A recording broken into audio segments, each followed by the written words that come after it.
What's up, y'all? It's your girl Sakina, and I'm back for another The Shy review. This is season 3, episode 10, the season finale. So let's get straight into it. So the episode opens with everybody in the cast down at Ronnie's funeral. You know, his friends that went off to Springfield came through. You know, everybody is sad. And one thing I do want to mention is the lady that is singing, baby, she was singing down, okay? She sounds so great. She hit this one note, and I was just like, oh my gosh, come on, voice. She was doing it. So then Papa Pastor, aka Papa's daddy, he asked if anybody wanted to say any words before, you know, they take him off. And who was it? Tracy said something, his friend said something, and then Keisha got up and she planted some flowers on his casket and told him thank you. So then you see everybody down at the gravesite.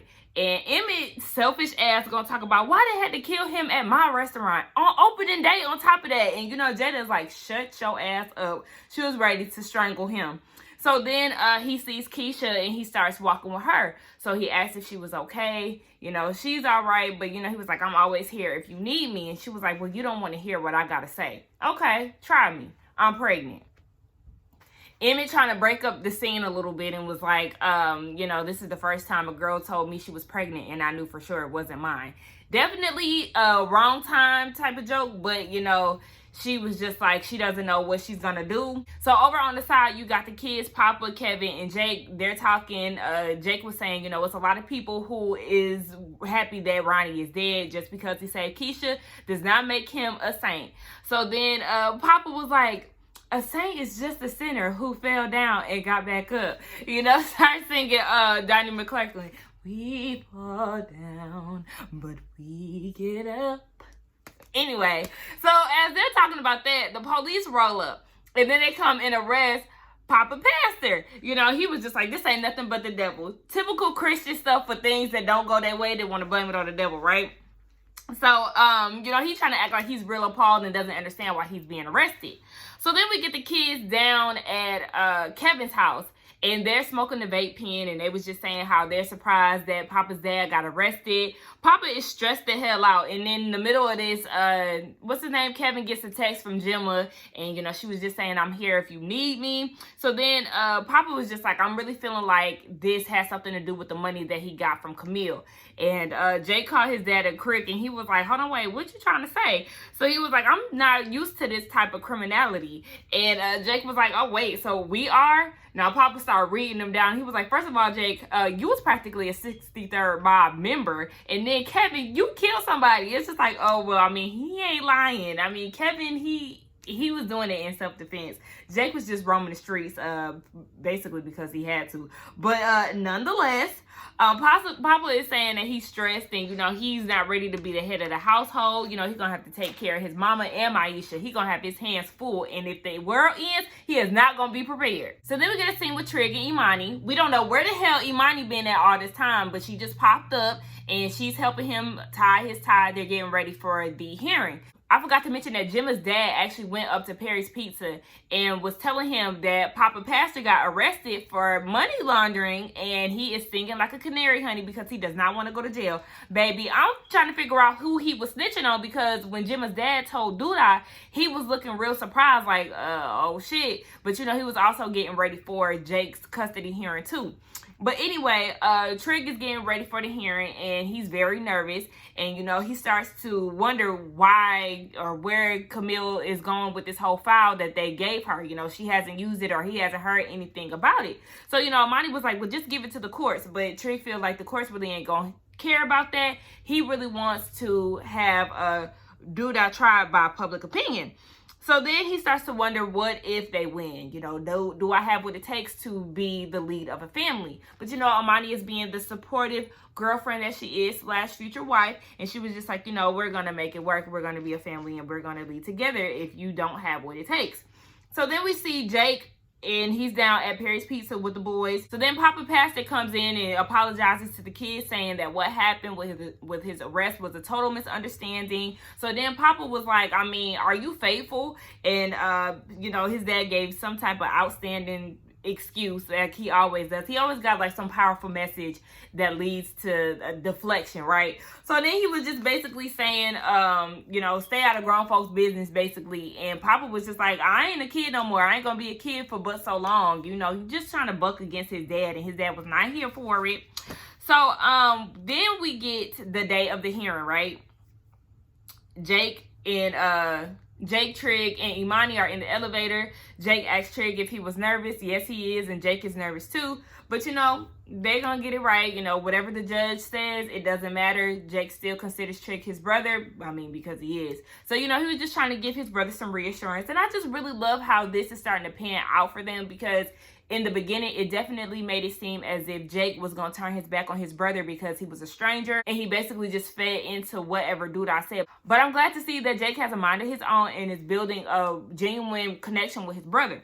So then you have Jake telling the judge why he wants to move with Jake or Trig and Imani. So he was basically saying that they love each other, they love him, and he feels safe with them. Duda is not his family, so he doesn't want to be with them. Meanwhile, you know, he's pleading his case, and Candy Rose is in attendance. However, Mr. Duda did not show up. So failure to appear leads Trig to win the case. So, you know, they're very happy about that. Candy Rose is looking at them like, these motherfuckers. So, you know, she walks out. So then we see the kids back at Perry's Pizza. Child, notice that all of this shit happened in a day, like maybe a day or two. So, yes, they're back down at Perry's Pizza, and Jake is basically saying that he's gonna quit working at Perry's Pizza. He can't do it anymore. So then they start to ask what they have going on for the day. Jake was like, I already know what Kev got planned, baby. He's gonna go and get him a piece of Gemma later. So then Maisha comes in, and she surprises Papa. He wasn't expecting her. Jake and Kev had actually texted her to bring her down there. You know,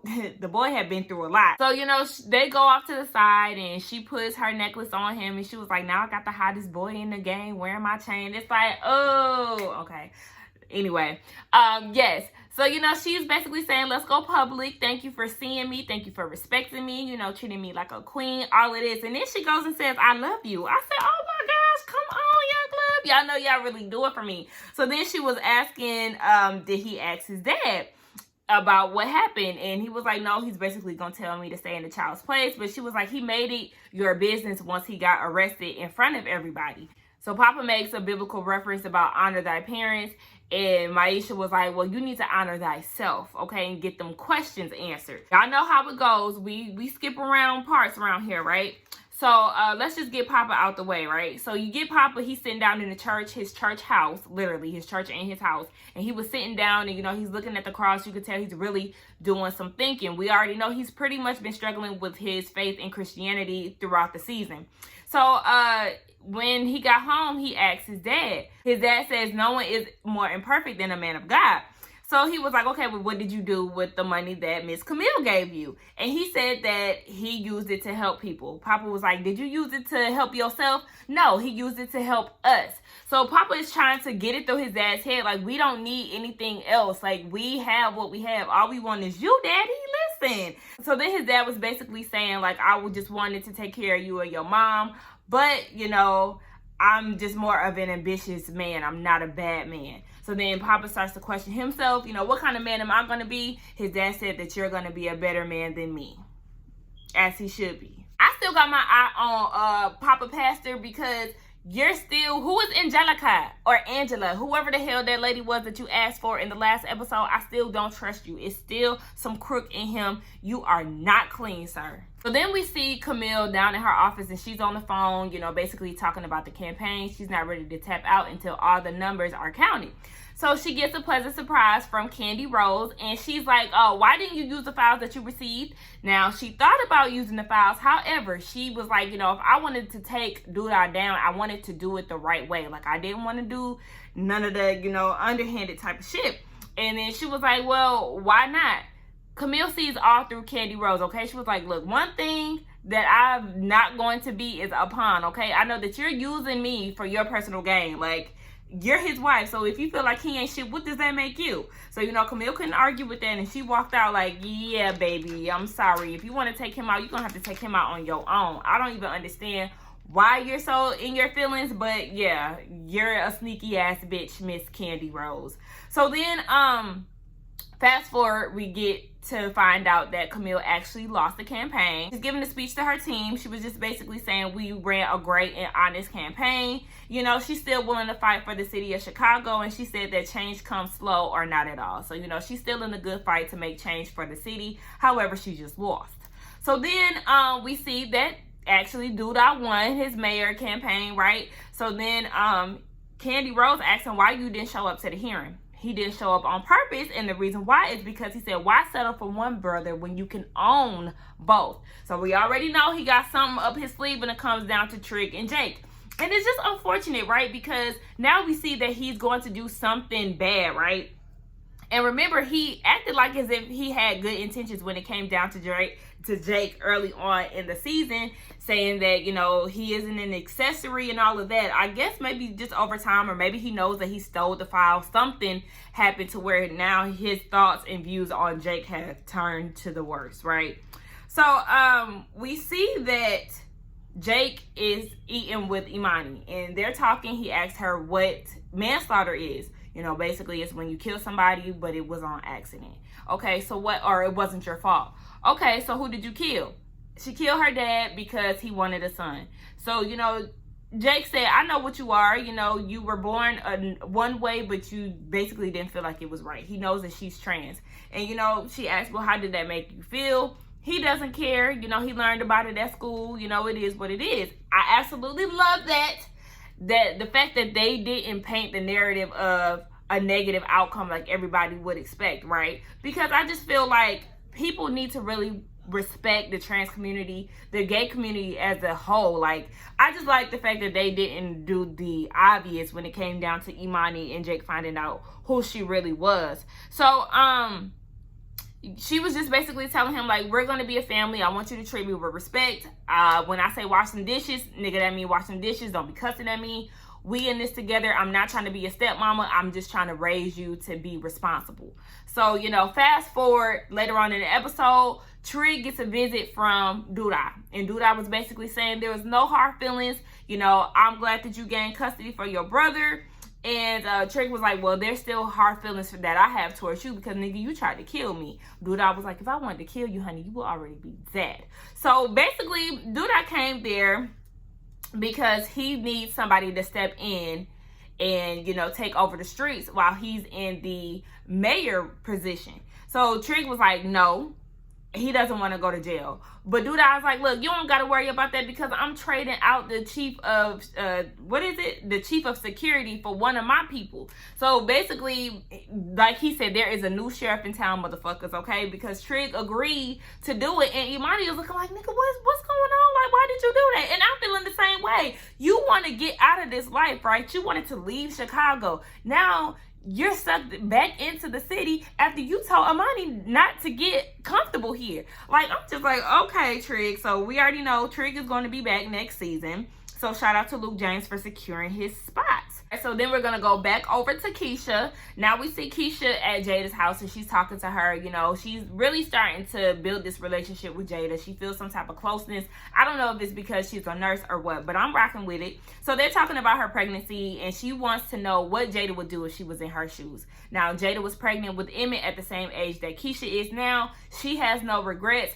However, you know, she wish she had more options. So that's a good thing. She wants Keisha to know that she has more options other than just being pregnant. And Keisha is basically scared of making the wrong decision. But Jada tells her whatever decision you make is going to be the right one. And then she was like, you know, I know that you wanted to talk to me, but I feel like there's somebody who could better assist you with this and that you can talk to.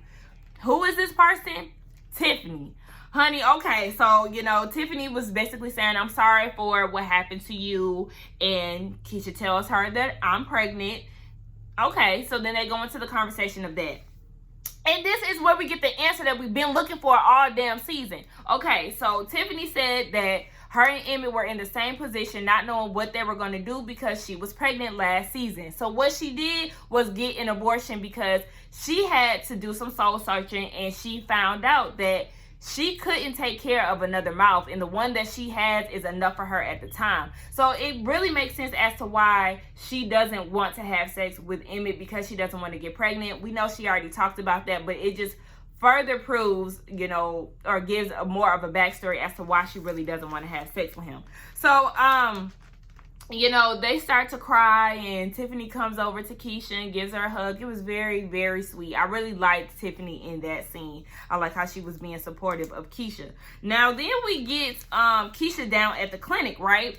And she's out there with Nina, and Nina was like, are you okay? Then this is when Keisha said that she couldn't do it. And I was like, no. And Nina was like, oh, fuck no. And I'm just like, girl, what are you thinking? So they leave out, and they're sitting out in the lobby, and Nina is just like, you know, are you sure you want to keep this baby? And what's her name? Keisha is really just thinking about everything happening for a reason. You know, what if Ronnie's mom aborted him? Then where would I be? But my thing is, you really can't think like that, because his mom didn't abort him. So, you know, he did save your life.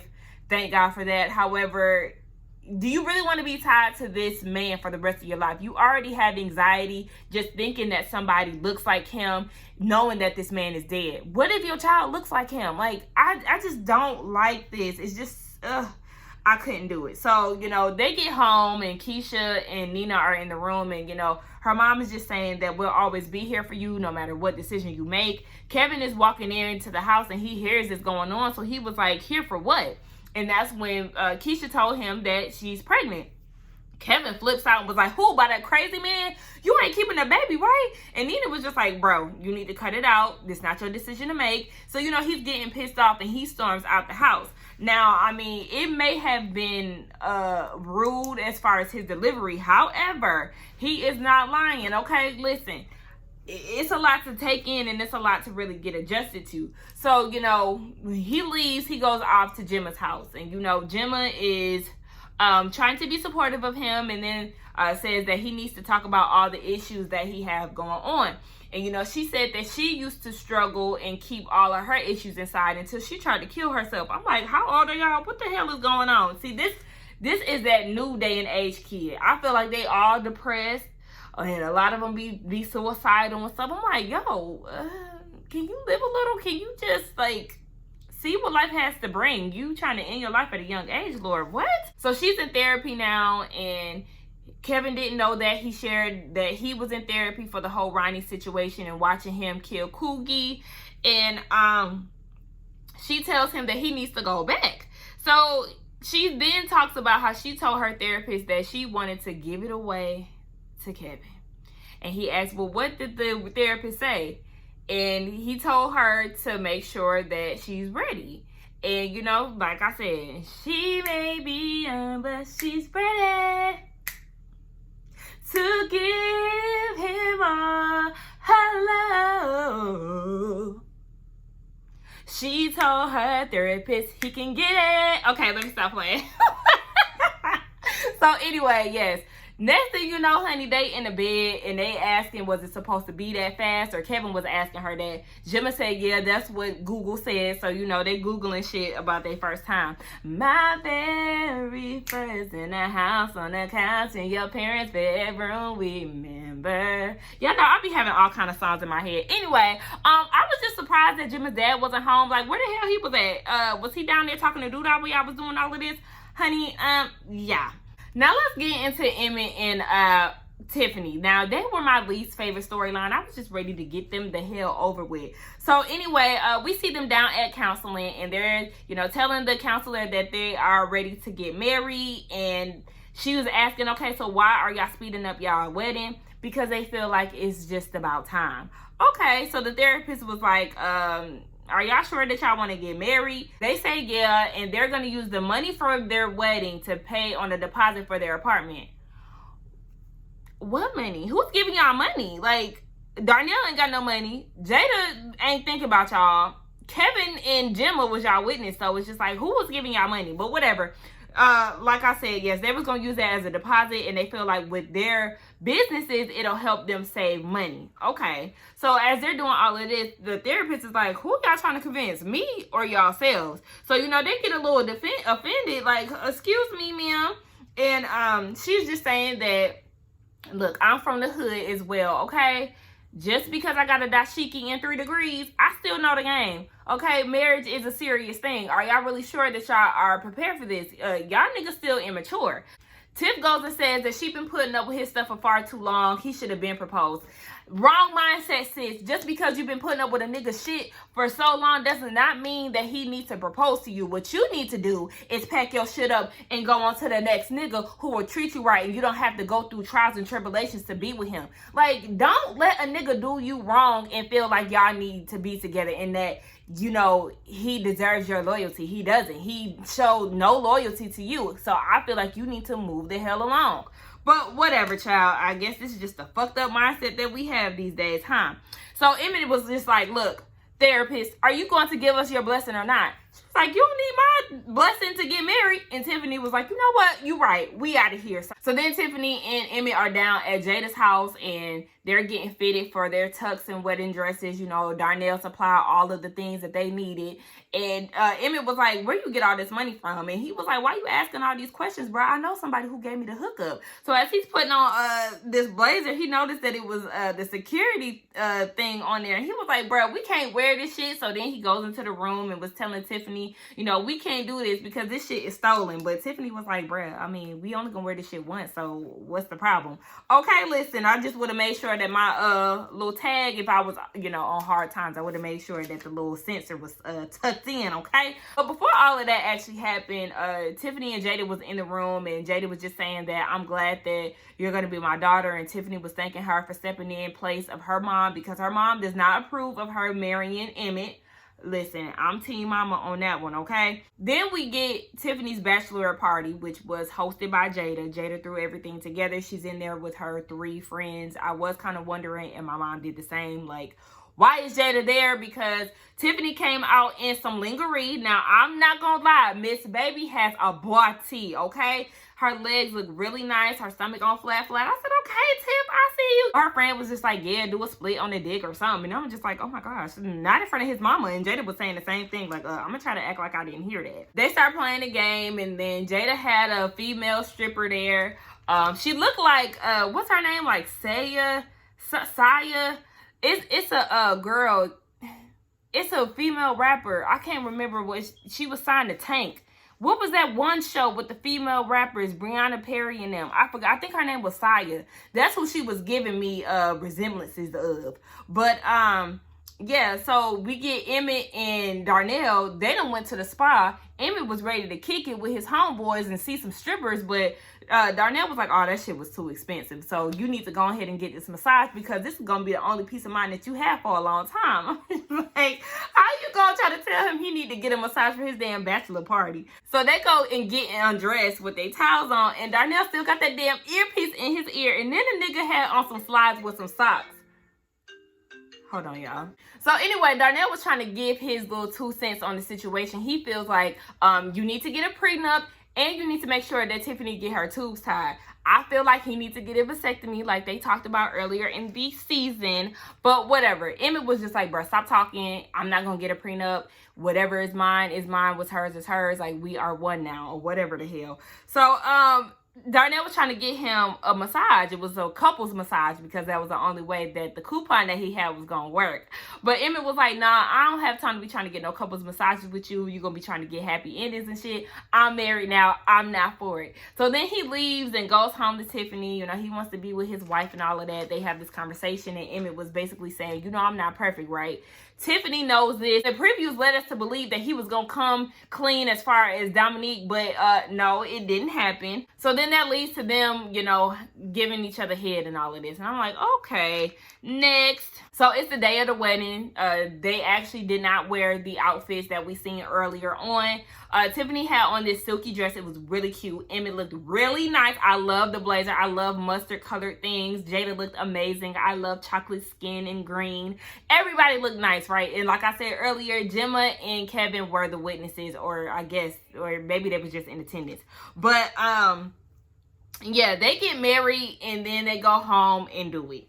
I'm feeling like, why are y'all doing everything on Jada's couch? Jada, get you a new couch when them motherfuckers move out. Don't even sit on that motherfucking couch because they do everything in your living room and that's weird. Like, I don't understand. But yes, so then after that, you know, they do a whole montage of everybody. So you see Papa and Maisha. Papa then got her a new chain with a P, you know, so he can know that it's his, right? And then you get Jake, Trig, and Imani. They're at the house. Imani is doing Jake's hair. Trig is washing dishes and splashing water. You know, just family time. Good times, right? So then you get Gemma and Kevin, you know, that young love thing. You get Nina and Dre. They at the house and they hitting the blunt together. They get up and they start slow dancing together. I said, oh, so cute. And then you get Keisha and she's in the bed. She's deep in thought. And next thing you know, she gets up and she's getting dressed to go outside for a run. So she starts running, right? Now, mind you, with this whole montage, they're playing Waithe, Sue Me. Sue Me, I'm rooting for everybody that's black. That's really a good album, y'all. For anybody who has not listened to Waithe's album, it's just very black excellency, you know, black girl magic. You know, I love it. But anyway, I thought it was funny that they started the season off with Keisha running and the end of the season with her running. So, you know, I just feel like it was kind of a lacklustery season finale, to be honest. But I am glad to see that everybody is happy and nobody died in this episode, because honey, I thought something was gonna happen to Trig. I kept anticipating something happening to Trig or Jake this entire episode, but I'm glad to know that we had no deaths. We just dealt with the funeral of Ronnie, and now, you know, we have to figure out if Keisha is gonna keep her baby, what's gonna happen with Jake and Trig as far as them working under Duda. What else we gotta worry about? I think that's pretty much it. Like, that's my questions. Like, what's next?